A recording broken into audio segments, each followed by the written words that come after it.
is a Christian Science church, and the reason that we're having the service in this Christian Science church is because Eurilda was a devout Christian Scientist for her entire life. And that's why for the beginning of this event, we're going to have something of a mini Christian Science service in order to acknowledge and honor the beliefs and teachings that informed my mother's life and molded her into the kind-hearted, loving, and supportive person that we all needed her to be.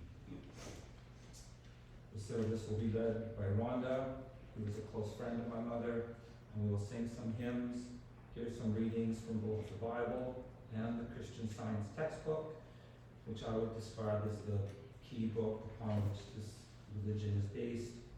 After the readings and a second hymn, my brother Neil will give a eulogy, speaking about our mother and her life. Neil's eulogy will be followed by a solo from Lily, who will be accompanied on the piano by Rosanna, who's been playing the music that we've been listening to for the last few minutes. Following Lily's solo, there will be more remarks from various family members. Our other brother will speak, and then we'll open the microphone to any of you who wish to pay tribute or share stories or simply offer thoughts or feelings about Eurilda, expressing yourself however you feel. And for that part of the service, you're welcome to come up here to the microphone, or you can simply stand where you are and express yourself from that place, wherever you feel most comfortable. After everyone who wishes to has had a chance to speak, we will join together for one more final hymn, and then we'll have the opportunity to share some refreshments in the rooms in the back of the church. Okay, so again, I want to thank you all for coming to this memorial for my mother. And without any further ado, I will now hand things over to Rhonda, who will begin by leading us in the first hymn.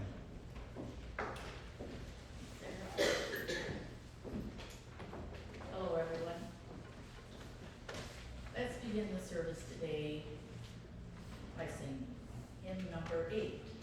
You all have books in the pews in front of you.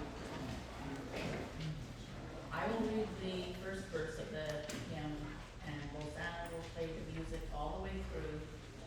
Then we will all rise, and Willie will lead us in singing. Hymn number 8. Abide with me, fast falls the eventide. The darkness deepens, Lord, with me abide.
the children of men put their trust under the shadow of thy wings.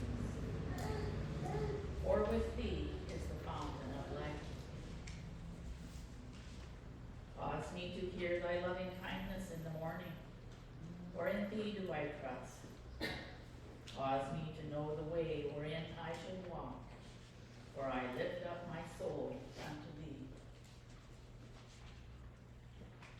When I consider thy heavens, the work of thy fingers, the moon and the stars, which thou hast ordained, what is man that thou art mindful of him, and the Son of Man that thou visitest him? For thou hast made him a little lower than the angels, and hast crowned him with glory and honor. Genesis. And God said, let us make man in our image, after our likeness. So God created man in his own image. In the image of God created he him. Male and female created he them.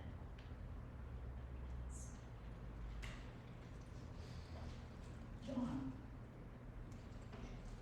These words spake Jesus, and lifted up his eyes to heaven, and said, Father, the hour is come.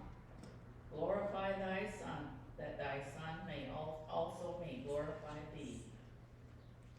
And this is life eternal, that they might know thee, the only true God, and Jesus Christ, whom thou hast sent.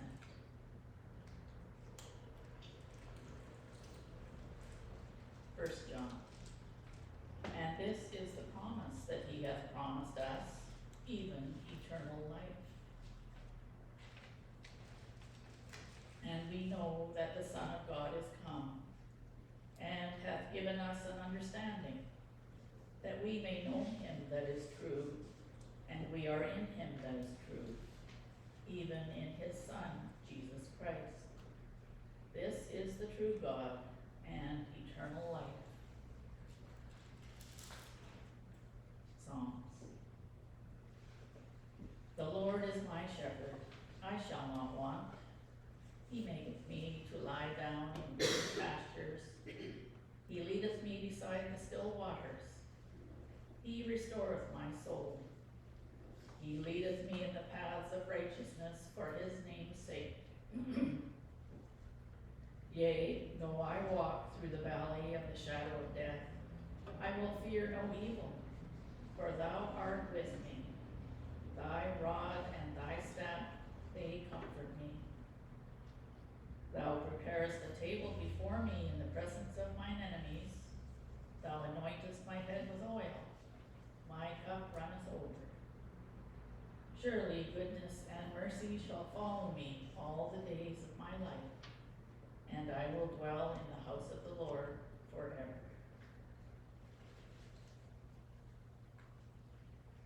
First John. Behold, what manner of love the Father hath bestowed upon us, that we should be called the sons of God. Therefore the world knoweth us not, because it knew him not.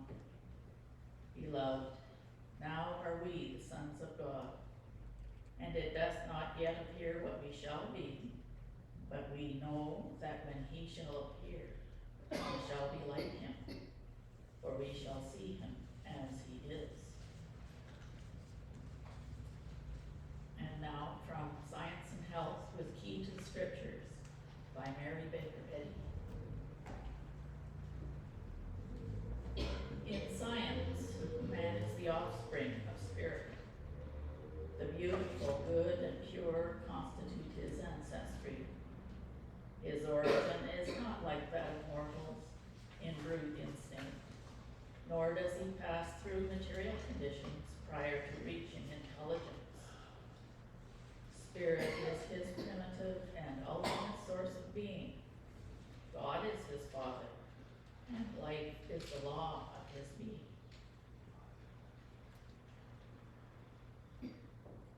Spiritual man is the image or idea of God, an idea which cannot be lost nor separated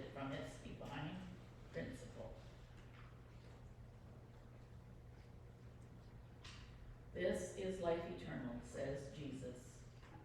Is, not shall be.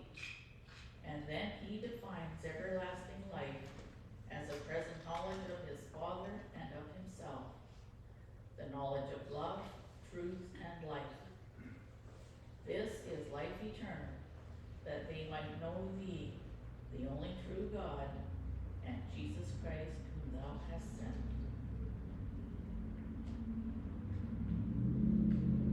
Life is without beginning and without end. Eternity, not time, expresses the thought of life, and time is no part of eternity. One ceases in proportion as the other is recognized. Time is finite. Eternity is forever infinite. Life is neither in nor of matter.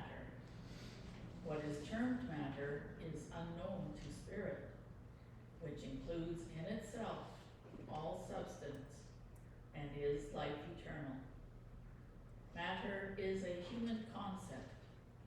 Life is divine mind. Life is not limited. Death and finiteness are unknown to life.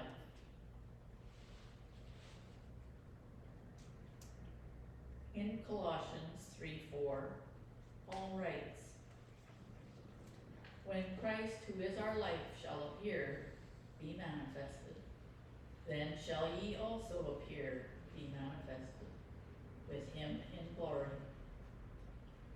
When spiritual being is understood in all its perfection, continuity, and might, then shall man be found in God's image.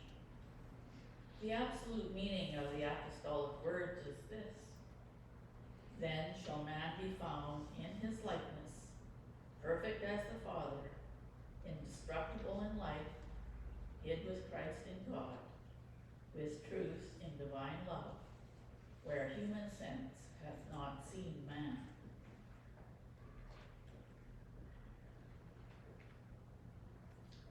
Life is deathless. Life is the origin and ultimate of man, never attainable through death, but gained by walking in the pathway of truth, both before and after that which is called death.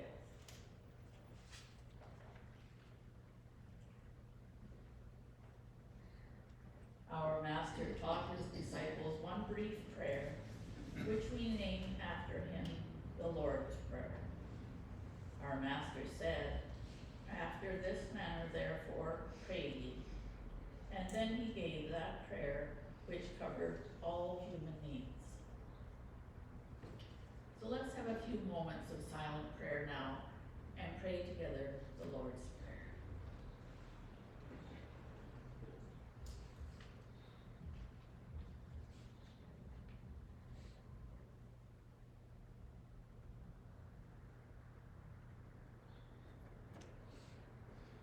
Our Father, which art in heaven, hallowed be thy name. Thy kingdom come, thy will be done in earth as it is in heaven. Give us this day our daily bread, and forgive us our debts, as we forgive our debtors. And lead us not into temptation, but deliver us from evil. For thine is the kingdom, and the power, and the glory, forever.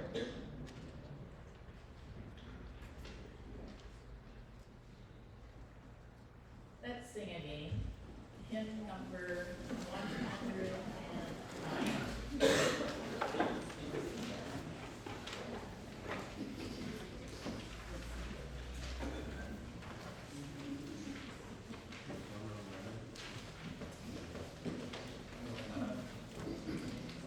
Hear, O God, thy healing presence, lifts our thoughts from self and sin, fills with light their hidden places, when thy love is welcomed in. Hear thy tender, sweet persuasions, turn us home to heavenly ways, while our hearts, unsealed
shine.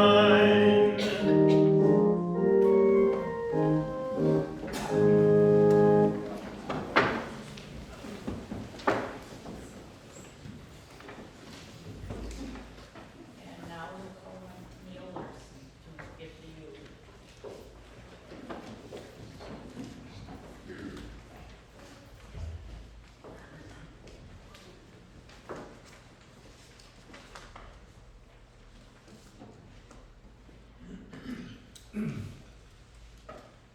Good afternoon.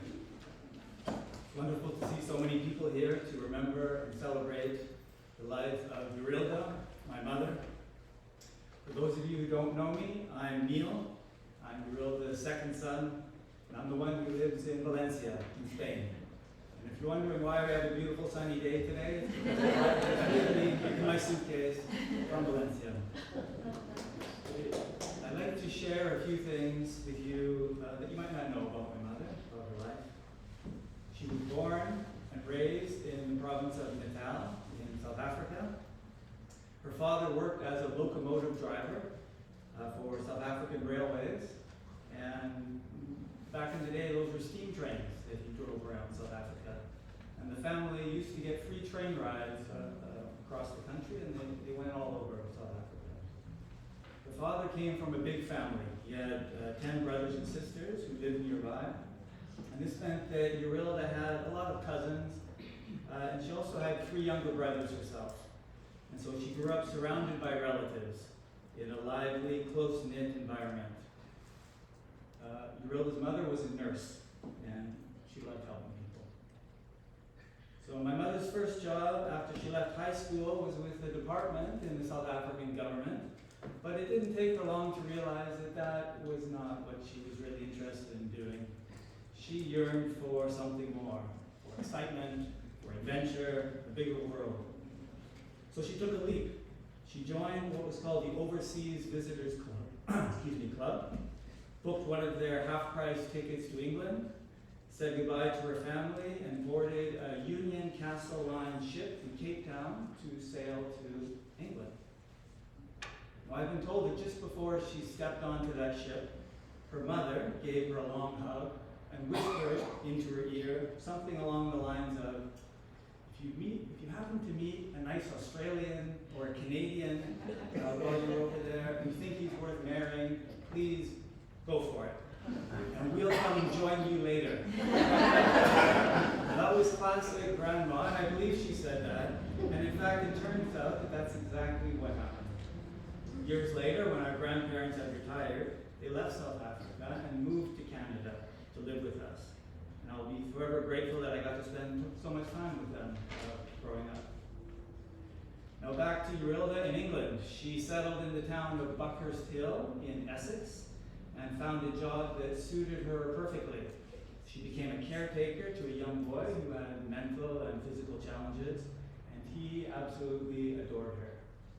On Sundays, she attended a Christian Science church, just a short bus ride away. And it was there, in that little church, that she met my father, a charming Canadian from Vancouver. What he was doing in England is a story for another time.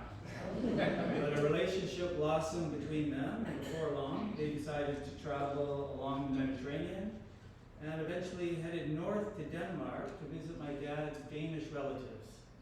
And it was in Denmark that he proposed to my mother, and the Danish family was overjoyed to welcome Eurilda into the fold.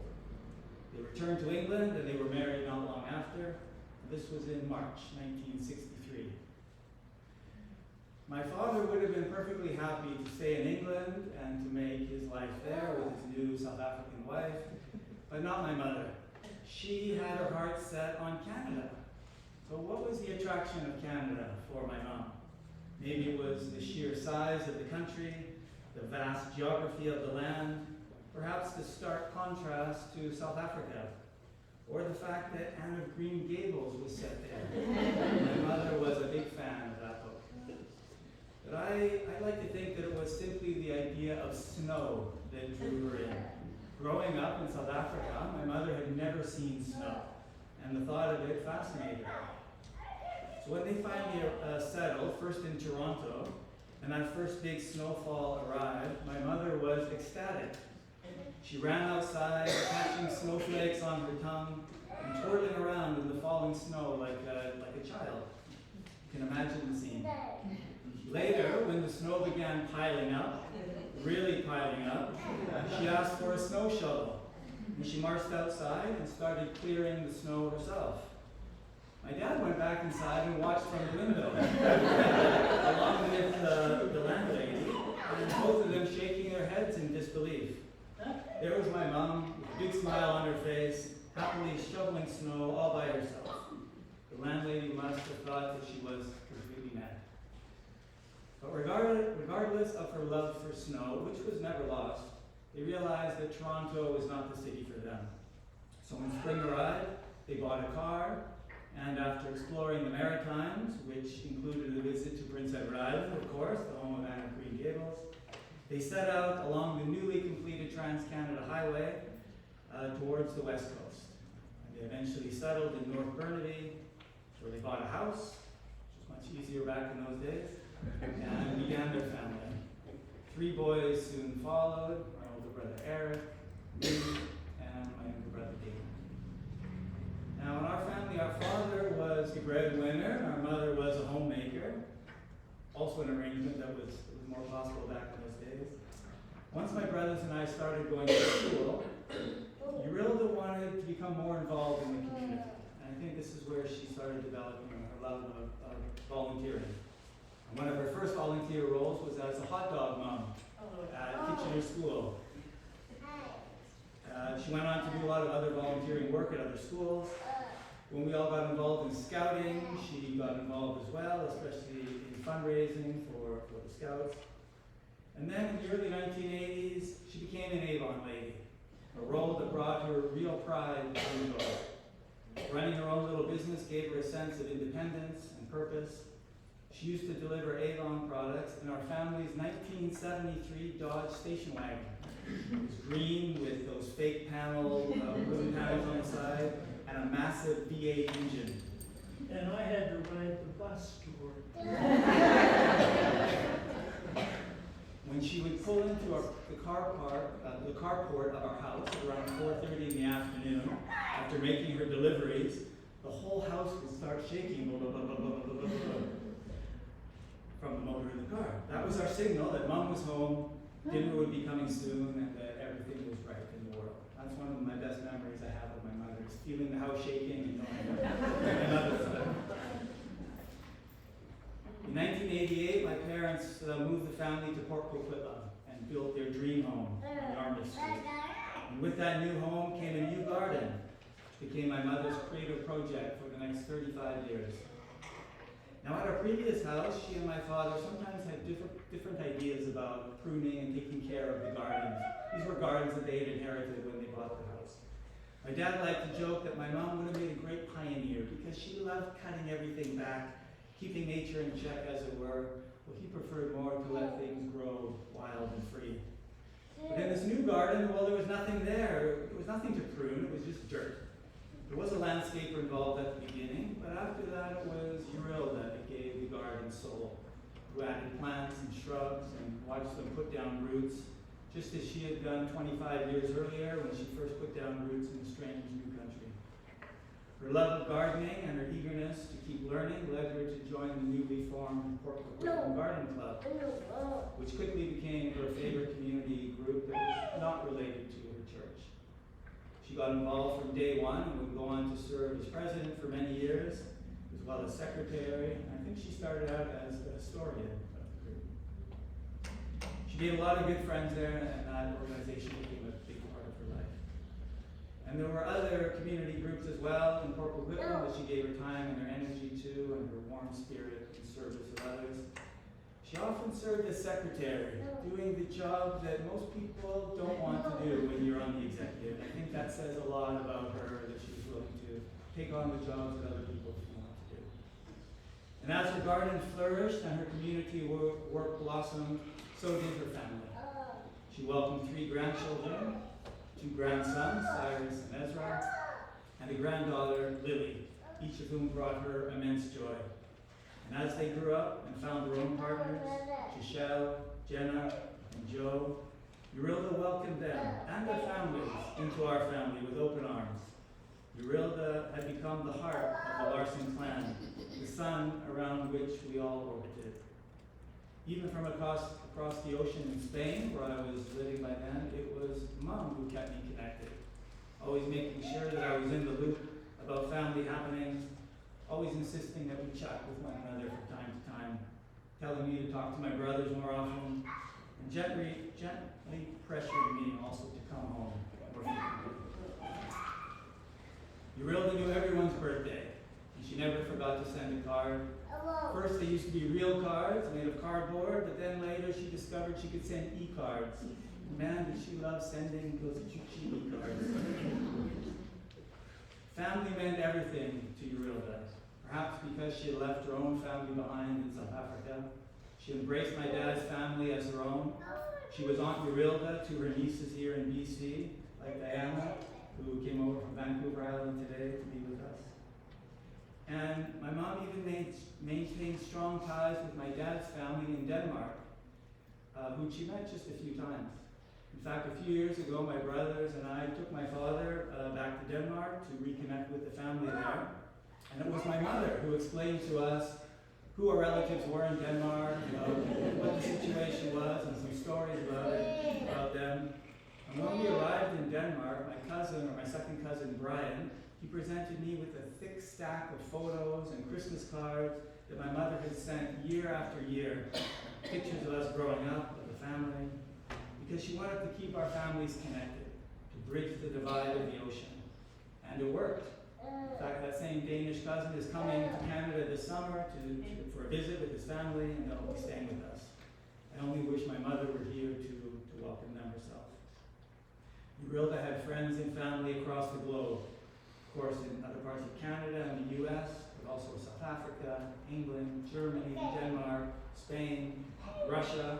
Her niece, Charlotte, lives in Russia, Australia, New Zealand, among other places. Eurilda rarely complained, even when she had cause to. She was always upbeat. She gave very good advice, practical, common sense wisdom. And she loved to give and receive hugs. If you were down, she'd try to cheer you up, remind you that tomorrow is another day, and tell you not to sweat the small stuff. She was a woman of faith, raised as a Christian Scientist, and never straying from her beliefs for her whole life. I know her faith gave her great comfort throughout her life. And she never lost her sense of adventure that inspired her to sail away from her homeland when she was young. She made many trips back to South Africa, to England, and to the continent. She visited me in Spain more than once. She cruised through the Panama Canal in later years and even made a trip to see polar bears in Churchill. And many more adventures that I don't recall. So as we gather here today to honor Eurilda, we're reminded of the incredible love, warmth, and generosity she gave to all of us. For me, her legacy is one of connection, whether through her community involvement, her many friendships, or the unwavering love she poured into her family, both near and far. Even across oceans and continents. She taught us the true value of family, the importance of staying connected, and the joy of being there for each other, no matter the distance. Though we will miss her every single day, her spirit will continue to live on in the stories we share, the memories we hold, and the lessons she taught us. Eurilda's love for her family and her friends, her kindness, and her commitment to bringing people together will stay with us, shaping how we love and care for one another in the years to come. While she may no longer be with us in person, we know she's here, in every smile, in every shared moment, and in every act of kindness that reflects the way she lived her life. And as we move forward, we will carry her light and love with us, just as she would have wanted. So thank you, Mom. We love you, and you will forever be in our hearts.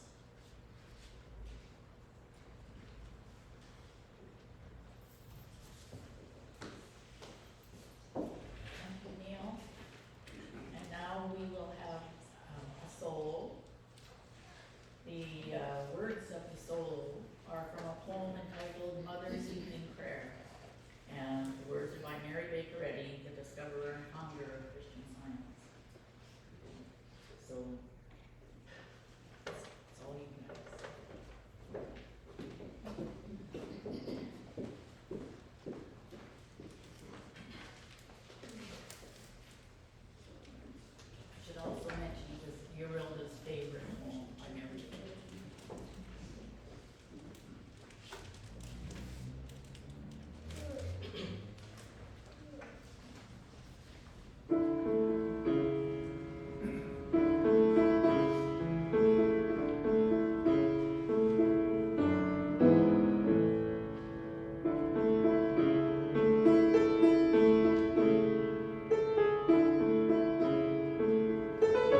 waiting hour,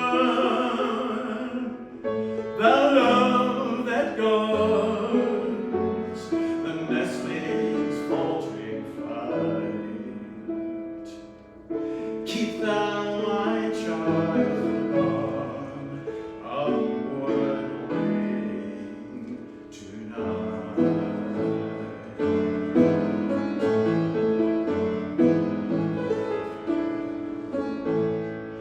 Love is our refuge, only will I hide. Can I behold the snare, the pit, the fall? His habitation high is here and nigh. His arm encircles me and mine and all. Oh, make me glad for every scalding tear, for hope deferred, ingratitude, disdain.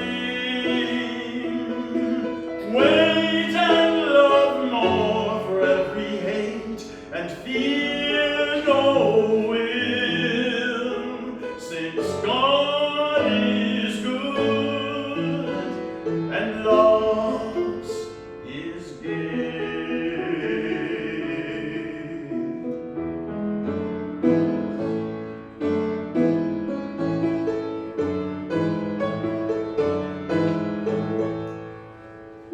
Beneath the shadow of his mighty wing, in that sweet secret of the narrow way, seeking and finding with sleigh and angels sing.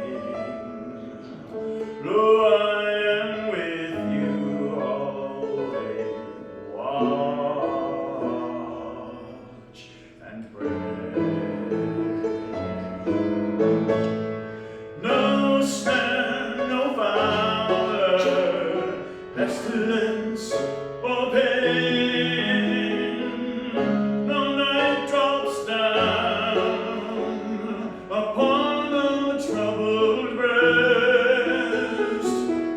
When heaven's after smile, earth's teardrops gain, and the mother finds a home.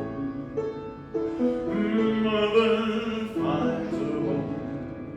Oh, mother finds her home. And heavenly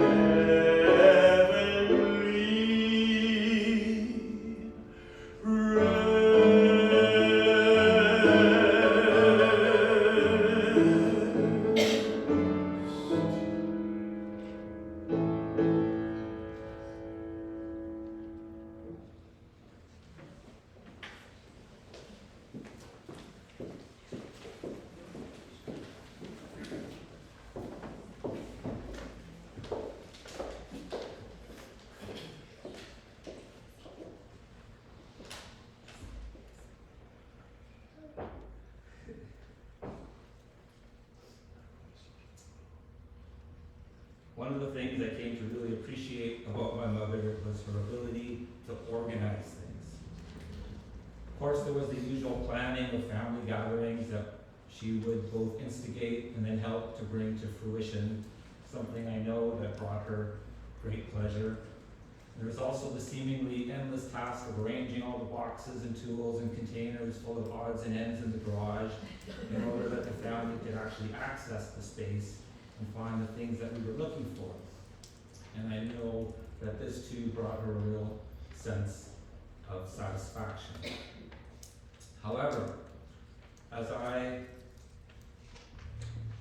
was preparing for this memorial service and was engaged with the task of creating the photo boards, you saw when you came into the service, and they'll be in the back again after if you want to take a look at them.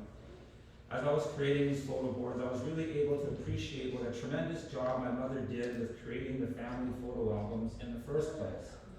I think it was in this arena that she was really able to combine both her organizing skills and her creativity in order to manifest a truly momentous catalog of photos that span not only her entire life, but also the lives of those she loved.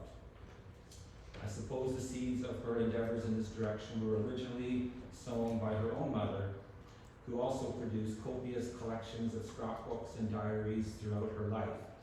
But Eurilda was able to hone this skill, and her talent was not only in pasting the photos into the albums, but also adding captions which were both insightful and touching. I do have vague memories from my early childhood back when the photographs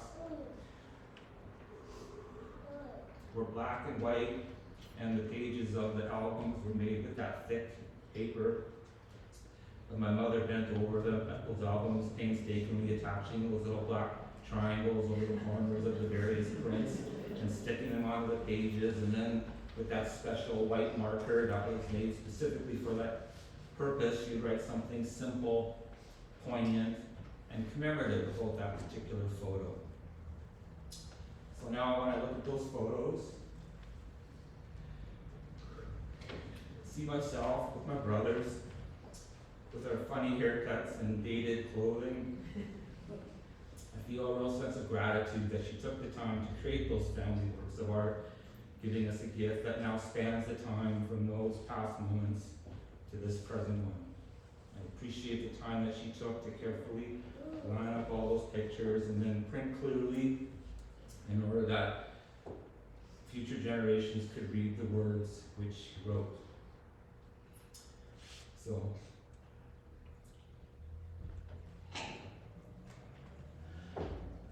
I feel her love when I look through those albums, and I'm grateful for that feeling. So Mom, if you're listening, I want you to know I really appreciate the effort that you made to create those heartfelt albums for us.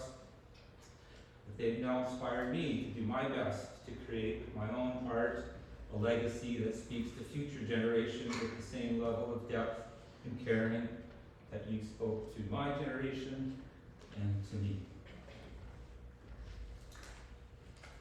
Okay. So let's continue with some eulogies. Do you want to say something?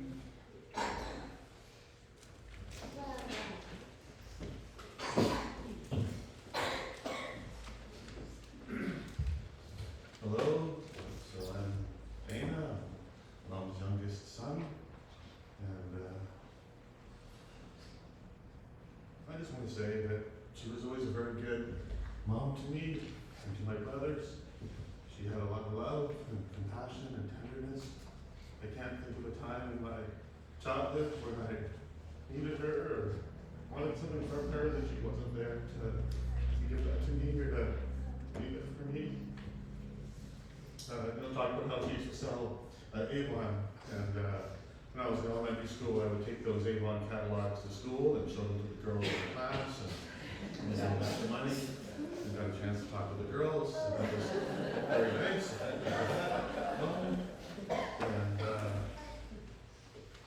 you know, I've had kind of a weird career, right? You know, some of you know, I sell cannabis and psychedelics and do a lot of controversial things in my life, and certainly not the things I think that you expected from any of our kids, you know, when you tell your parents, I'm really into marijuana. As a teenager, that's not always like considered a good path or a good thing, but, you know, she adapted and accepted, and eventually I was given a talk to the Port Coquitlam Garden Club about that. And I think that was really remarkable, you know, to be able to accept that and in her child, and to embrace that kind of strange life that I've led. And I just want to tell a story of in 2019. It's a long story, I'm not going to tell the whole story, but in 2019 I find myself in Mexico, in the airport, in a jail cell in the airport there over coca leaves. The leaves, they make cocaine out of, people chew them, make tea out of them, and I had a backpack full of coca leaves I was bringing to Canada, the weekend, and my lawyer told me, well, this is a 10-year mandatory minimum sentence you're looking at. And that was a pretty dark moment for me that night. I hadn't slept for 24 hours. I was in this jail cell in this Mexican airport, and I thought I was going to be there for the next 10 years in prison. And that was a scary time for me. But, you know, that I might not seem out there for me. My family for years. And I fell asleep that night. I fell asleep actually during the day. I hadn't slept for a long time, and I was very delirious and confused, and it was a very strange situation, and I fell asleep, and I had a dream. In my dream, I was back on Brookdale Avenue in the kitchen, where Mom used to read me stories at lunchtime. I come home from school. It was a short walk from school.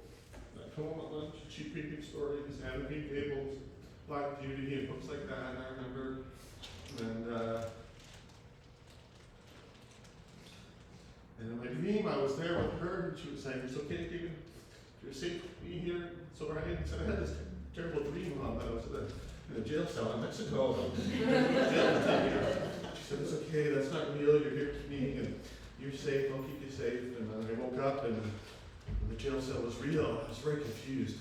What was real and what wasn't, and this is the reality, and that was the dream. Oh, damn it.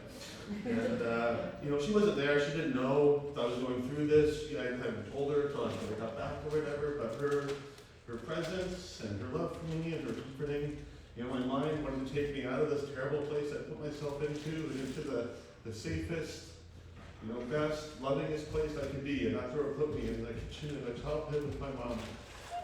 And I did love that dream a lot. You know, I haven't really thought about that part of my life a lot. You know, maybe childhood memories, they don't always come up. But that dream, my mind took those memories and made a safe space for me to escape to when I was in a real dark place. And I think about that dream a lot. And now that she's gone, you know, I think about how in that dream she came to me. It was whatever part of her that lives in me. That part of her that always lives in other people, that lives in me, and it came to me, and I'm very grateful for that. And I feel like that's a part that remains, right? That part of her that exists in each of us and exists in me, that was still that comforting, loving presence to remind you, hey, it's okay, Dan, you're safe, you're with me, I'm here for you.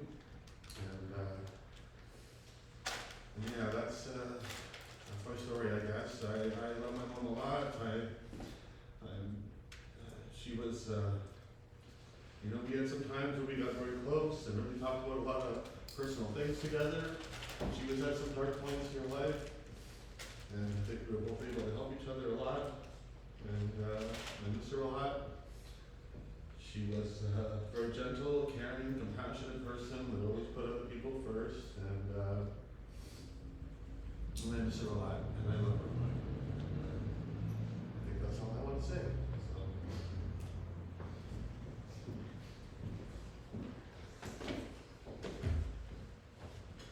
Thanks, Dina.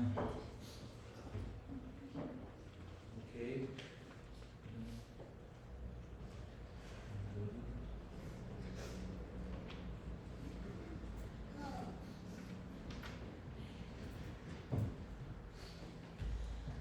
Thank you all for being here. For those who don't know me, my name is Lily, and I'm your oldest granddaughter. My grandma was a shining light among her family and her community. She always saw the bright side of things, and she always trusted in God's plan. She touched the hearts of everyone she met. She was an incredibly accomplished woman, traveling across the world for second in life, not once but twice. She raised 3 wonderful sons, built a successful E1 business from the ground up, and was an active and beloved member of her community. Although there's so many great and wonderful things about her, but I remember my grandma, I think all the things that were special. I remember spending the night when I was a small child, watching her get ready in the morning, picking out her clothes, her jewelry, her lipstick, thinking how elegant she was. I remember coming to Sunday school with her, watching her speak at church, and admiring the quiet confidence that she held. I remember how she would offer me a piece of gum from the glove box when we were in her car together, and buy the soup that she used to make. all the musicals that we saw together and the books we shared. Think of how she always remembered birthdays and anniversaries. Could always count on the CBD card for every special occasion. How she knew I liked the crossword pages and the TV guide. She stood with her and on and saved them for me.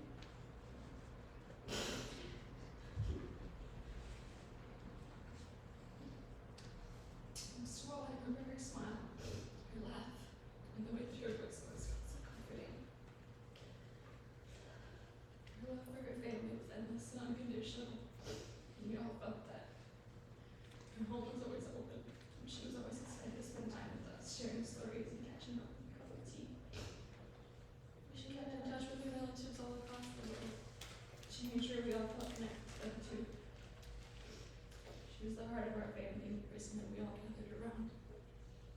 So although we're saying goodbye today, we know that her spirit will live on in all of us. Through the memories we hold on to, the stories we share, and the love she instilled in each of us.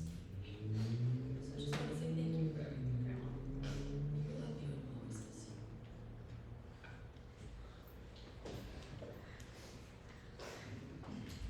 Thank you, Lily.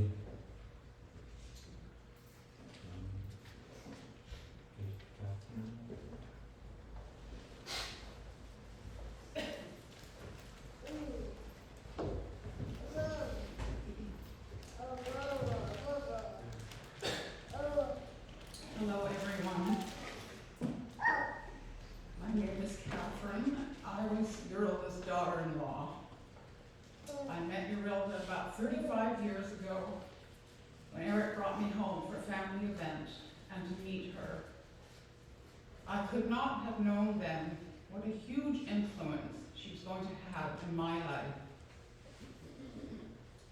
Eric and I had 2 sons together, Cyrus and Ezra, and we are all here today to pay homage to a strong, kind, and caring woman, devoted daughter to her own mom, a grandma, mother, and friend.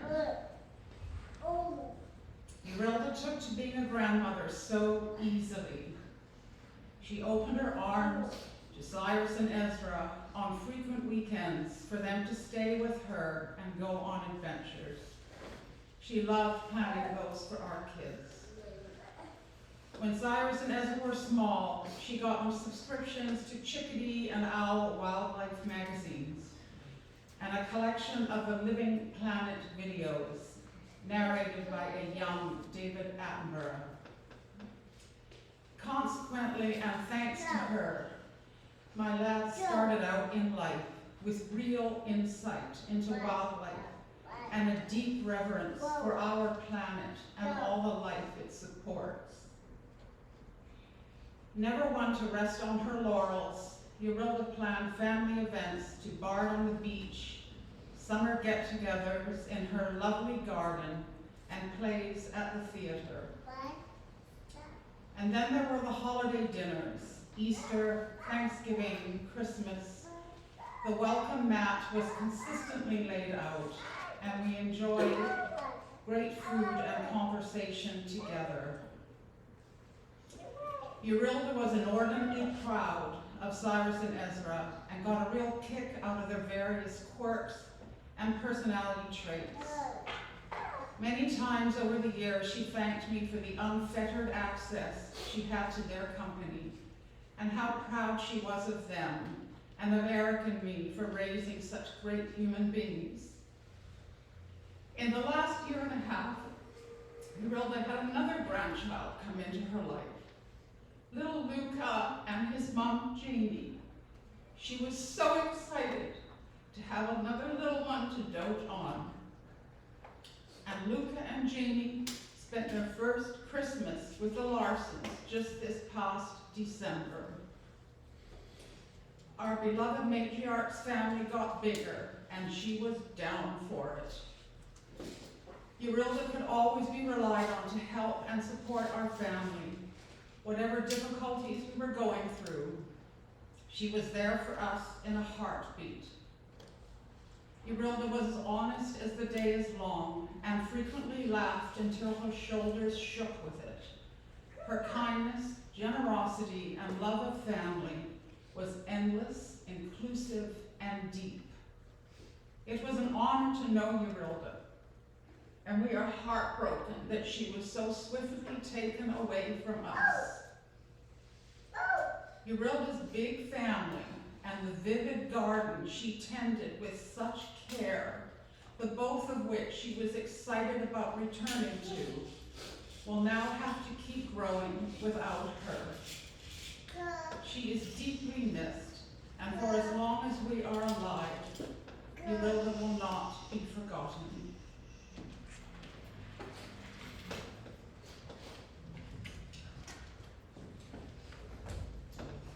Thank you, Catherine.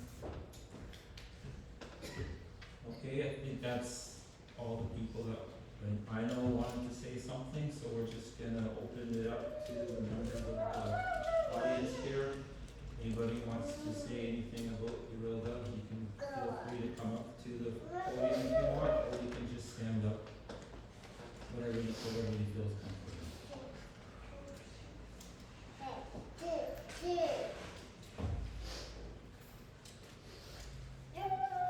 Do my best.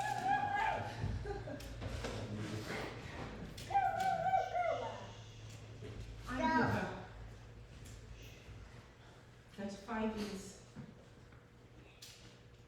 35 years friends with Eurilda.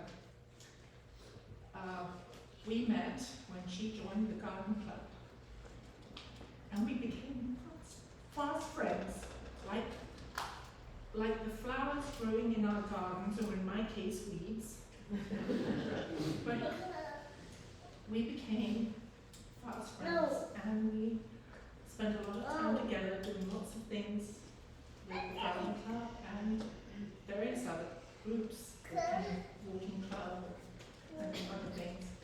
But outside of that, we shared a lot of common interests, and we'd go for walks, we'd go for hikes, we'd go for picnics. She came camping with us, our crazy family. Tell them about the bike ride. No, I don't even remember that. Yes, she even came on a bike ride with us. One thing I'm very grateful for was when my daughter and husband got married,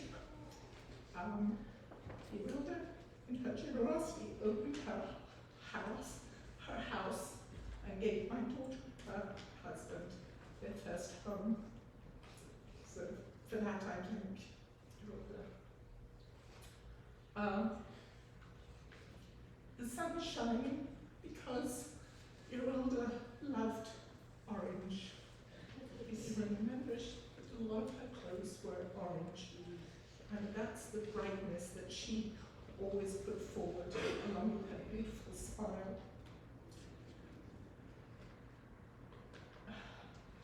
There's just some words that go along with her name. Energetic, understanding, religious, involved, loving, doing, and always Eurilda.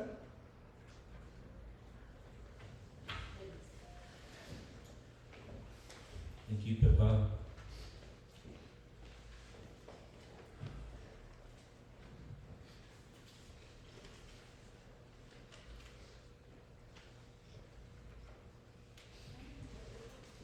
Hi, my name is Tricia. I'm the gardener of the church here.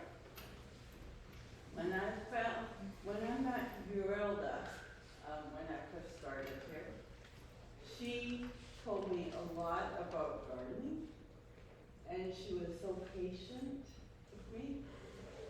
So I just want to tell you, she will be missed. And that was my favorite poem too, just for presents. Thanks, Tricia.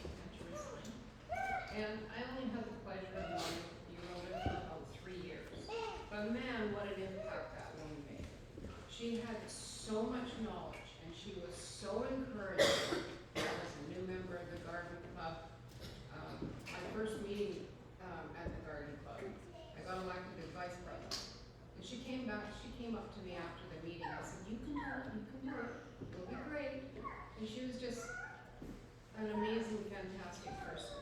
And she really made a big imprint on my life and all of our lives. So I just wanted to share that and tell you at the Garden Club she's going to be extremely missed. And she was very, very, very well loved by all of us. So, thanks.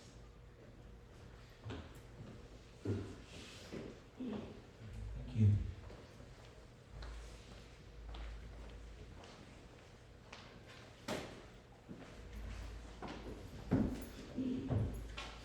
Good afternoon.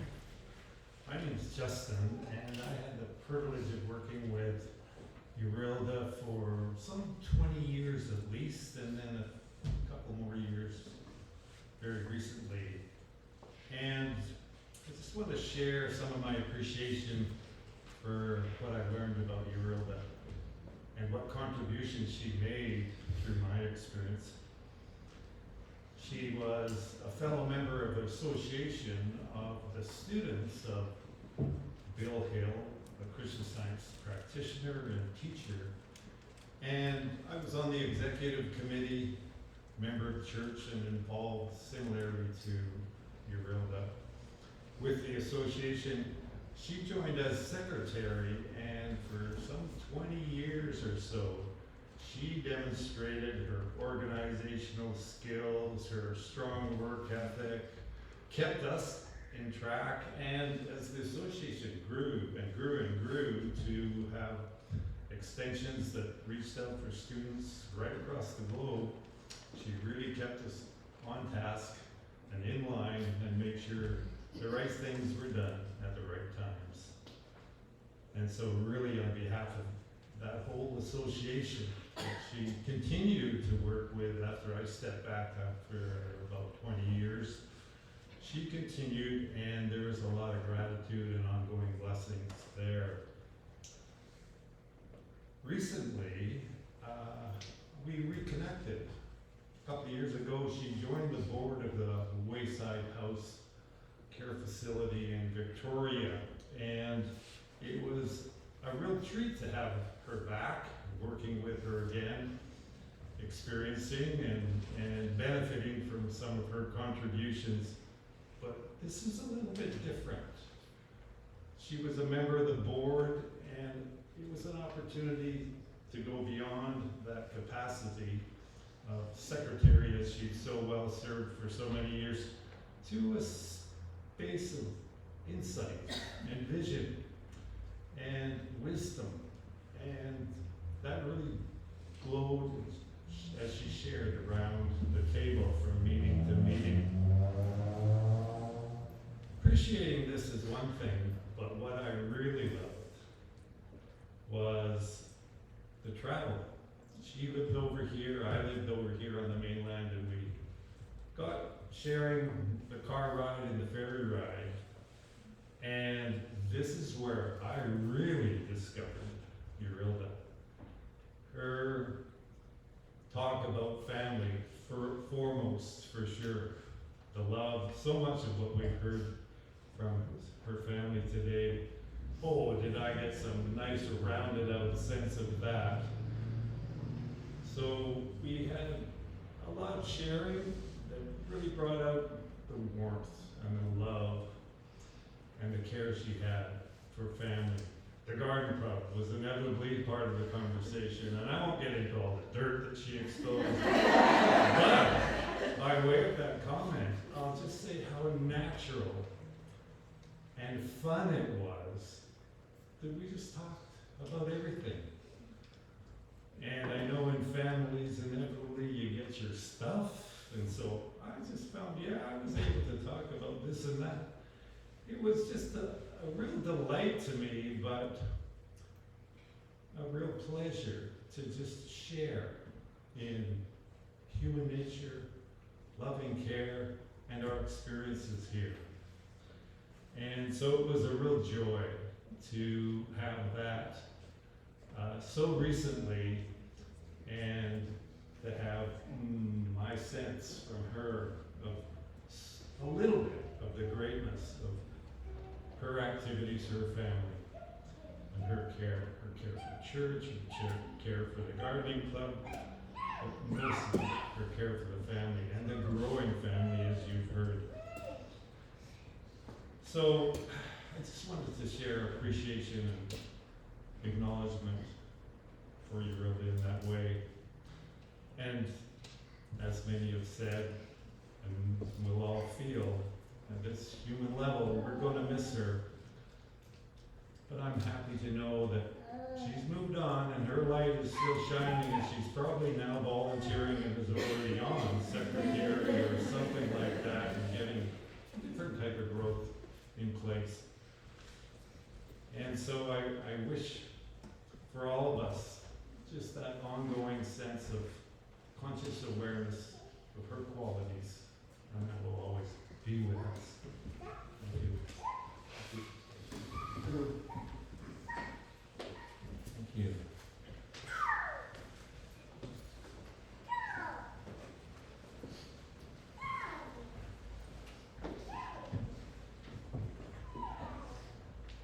My name is Greg, and like Justin, I met Eurilda through church stuff, and first met her and Carl over 40 years ago.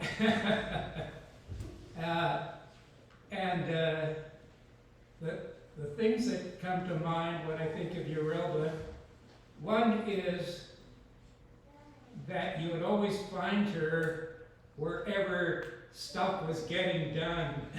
I kept on running into her over that 40 years. I would come into other, sometimes church activities, but just other things in the community where things were really happening, and there would be Eurilda at the center of it. I think I guess everybody's experience of Eurilda is probably a little bit different. I experienced her as a quiet but very effective person. Sometimes when I was involved in organizations with Eurilda, the head of the organization would be finished with me, but Eurilda would carry on because obviously she could get stuff done. And she continued to get stuff done. A friend from the Maritimes once described his character as serious in repose. He said some people would ask him, gee, what's wrong? And he'd say, nothing is wrong, I'm just serious in repose. That's just the way, and that's the way I kind of experienced Eurilda. She would laugh at stuff, but to me, she was essentially quite a serious person. She would cut to the chase, get to the serious stuff to be done, and get it done. She must have been a very dutiful daughter too, because I think, what do they say, that if you want to get something done, get a busy person to do it, and I think that's why people kept on calling on her in challenging situations, because she was busy, but she was focused, and I think, as we heard from her family today, she was just an incredibly loving and generous person.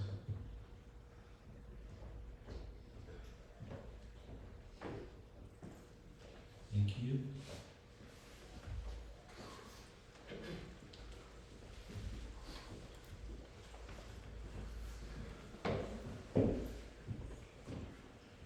Hi, my name's Ern. I lived across the park from the Larsen family growing up in North Burnaby, and I wouldn't forgive myself if I didn't get up here today to say thank you to Eurilda and the Larsen family for what they did to my brother, and I. In the 1970s, it was very uncommon that you grew up with a single parent. divorced home. And for 1 or 2 years, Eurilda opened her heart and her home to my older brother Justin and I, to be able to come before school and stay there during lunch and after school. Us 5 boys played hide and go seek, and did all kinds of crazy boy stuff that we would do. But the main thing I want to say is to say thank you for providing a safe place for my brother and I, because we don't get many safe places anymore. And childcare and all these things and this crazy world that we live in are quite difficult. I believe in Creator. I come from a Métis family on my father's side, and we believe in the matriarch. And so hearing about the matriarch that Eurilda is today is amazing, and it's a true gift. So I just want to say thank you for that. I am going to share a little funny story where I did get a spanking from Eurilda. The neighbor Craig, when the neighbor kids came over at lunchtime one day and picked a fight with me, and I punched him in the face and gave him a bloody lip, I think, and Eurilda came down and had a bit of a connection and probably gave me a little game of warm ass, which was what I think deserved. So, and she also taught us the lessons that I've also been instilled with my grandmothers around manners and respect and kindness. And hearing everybody speak today, that resonates with me, because that is part of what we believe in, and we don't have enough of that. And so, and paying it forward, saying hi, giving love to your neighbor, all those things is what she embraced. And, hearing these stories today. So I just wanted to say thank you, and thank you to the Larsen family. I was honored that Neil and I got to reconnect after about 25 years in December of 2023 when Neil was here. And I got to come over last summer and spend a day with Eurilda and Neil, and Dana came over as well and joined us, and I got to meet Dana's lovely daughter as well. And so I'm grateful that I got to have that last moment last summer when we got to spend the day together and reminiscing about North Burnaby and growing up and all that. So I just am eternally grateful. So in Cree we say ahe, which is thank you. So I want to say thank you to the Larsen family. Ahe, thank you.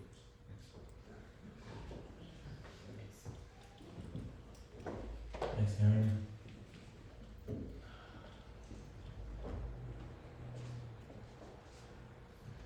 I'll be quick. I just really will miss Eurilda.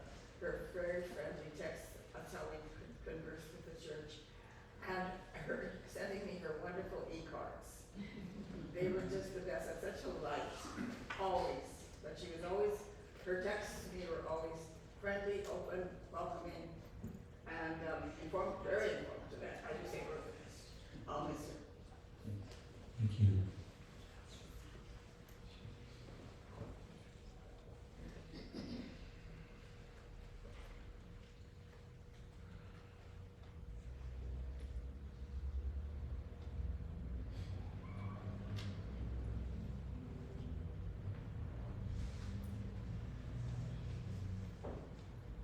Okay.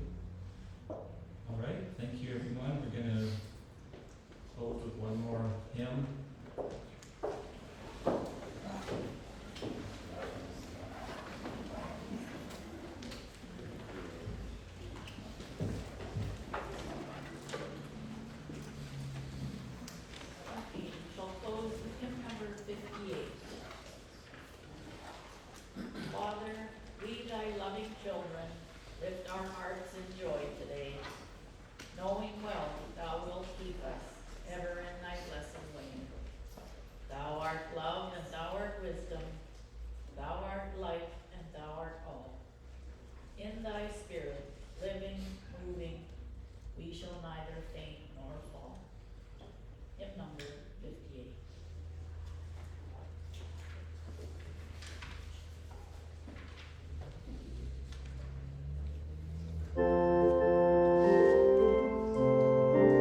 concludes our memorial service. So what we're going to do now is open up the back room there. We can all gather together for some refreshments, some sandwiches and whatnot.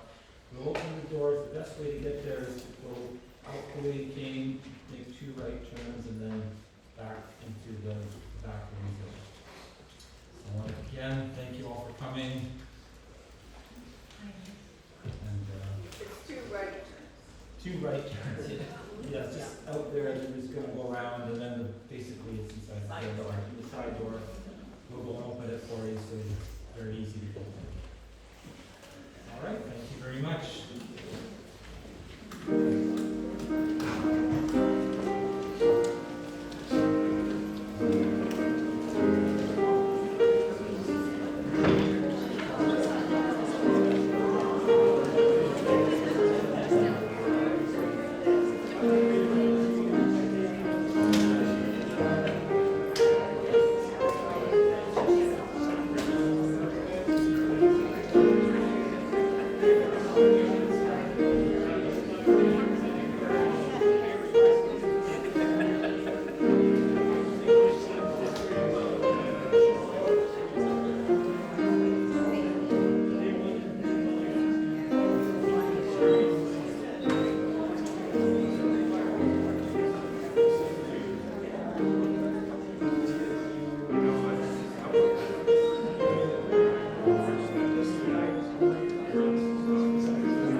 I like some changes. Yeah.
Amen.